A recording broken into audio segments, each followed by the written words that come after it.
Well, we've come to the end of the year, another big year of legal information, legal advice, legal cases, and our resident lawyer, Despina Priala of boutique law firm Priala Legal in Runaway Bay, with us once again, in fact, for the final time this year. She brings all her legal expertise and provides some general advice on the latest of hot topics. We've had 52 weeks of hot topics, that's for sure. She has experience that spans more than 25 years in the area of property and commercial law. She also prepares wills as part of estate planning and litigation. It's been a big year for her. Good morning, Despina. Good morning, Wayne. Good morning, Brooke.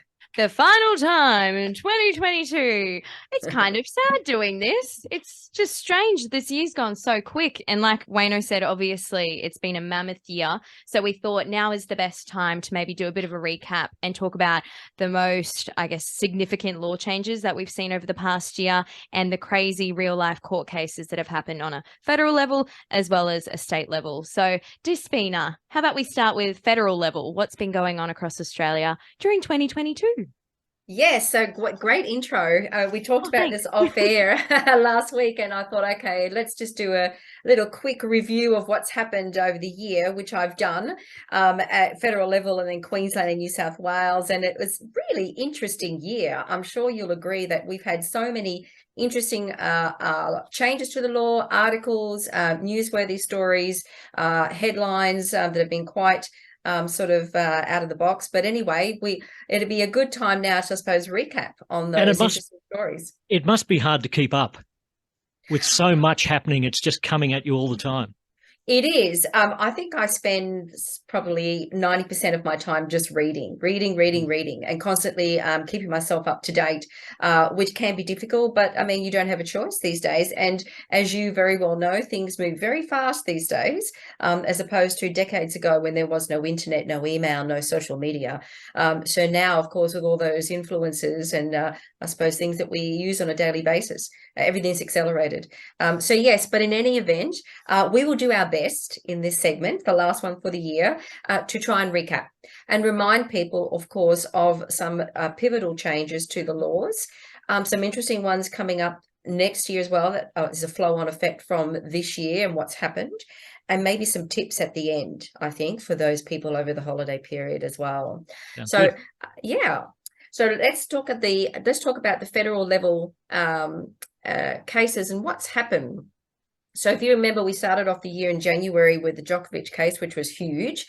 And that, I think, was going for about 2 weeks in the federal court and then the high court. And we had some fascinating outcome there. And lots of people were sort of torn between whether they agreed with it or not. But in any event, it's really now become a moot point, I think, because I think Djokovic, his ban's been completely lifted. And I think we said at the beginning of the year, oh, it's probably going to be a moot point with this COVID thing. I mean, COVID's really last year, isn't it? So last year. So last year. But in any event, we started off with that. And of course, throughout the year, we've had some interesting topics. So we've had issues that have come up repeatedly through the year about social media influencers and social media cases, and being careful about what you post. So posting fake reviews, for example, posting bad reviews, or just posting anyway without any regard for our lovely defamation laws that we have in place. And we've had a big overhaul with those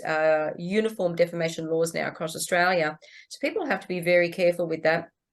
We only recently talked about a social influencer that was awarded significant damages in New South Wales for doing the wrong thing. So you really have to be careful. Another interesting one we've talked several times through the year is the director identification number topic that we've talked about many times, where directors were required to get their DIN, director identification numbers, by 30 November.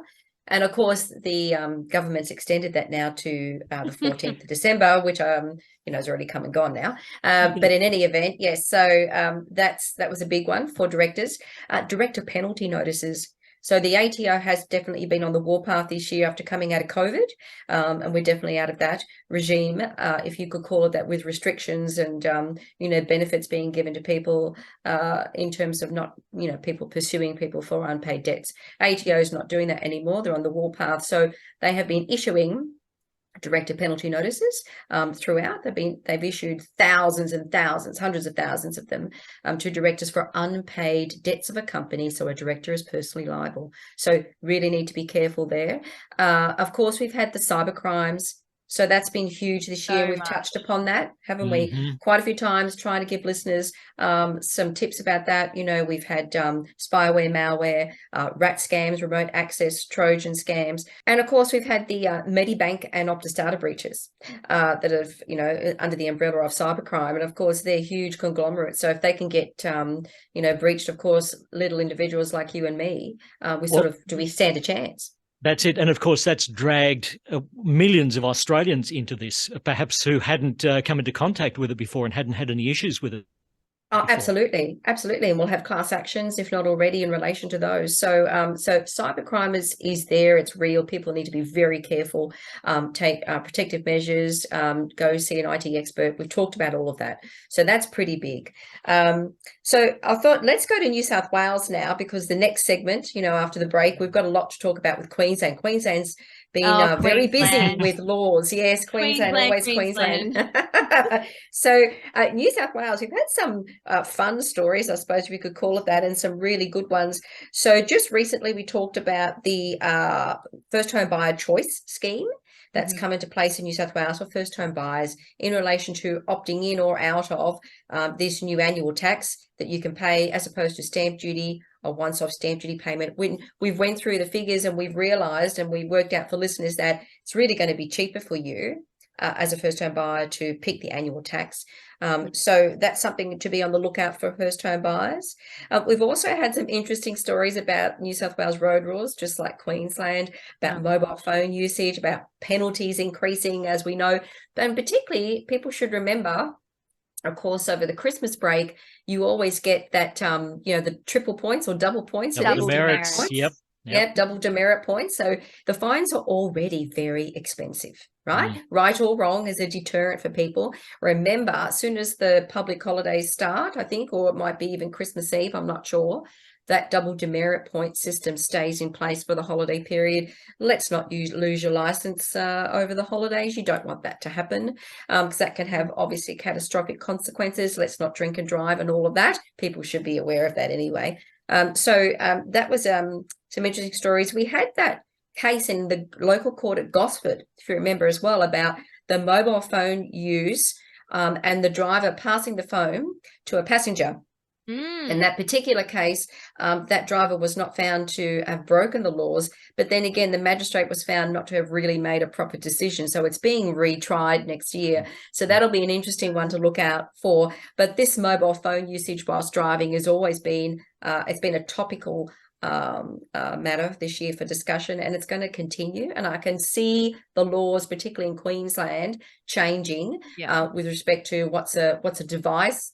You know, what's going to be covered other than mobile phones, perhaps. So what's a distraction, I should really say. And we talked about where do people draw the line with that. So just be super careful with that. And that was really New South Wales. And of course, coming up, we'll talk about Queensland, because Queensland's been a big one. And we've had so many new laws, new changes, things are coming up next year, which will be very interesting for everybody as well. Including a very embarrassing law that was in one moment and then it was gone the next. We'll talk about that too after the break.